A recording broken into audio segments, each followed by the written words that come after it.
أهلا وسهلا بكم مشاهدينا في بودكاست رمضان الحضارة. إليكم ما هو مفيد في شهر رمضان المبارك عن المغفرة.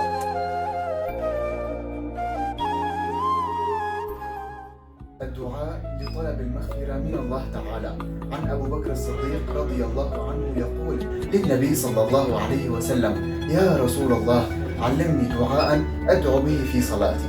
قال: قل: اللهم إني ظلمت نفسي ظلما كثيرا ولا يغفر الذنوب إلا أنت، فاغفر لي من عندك مغفرة فأنت الغفور الرحيم.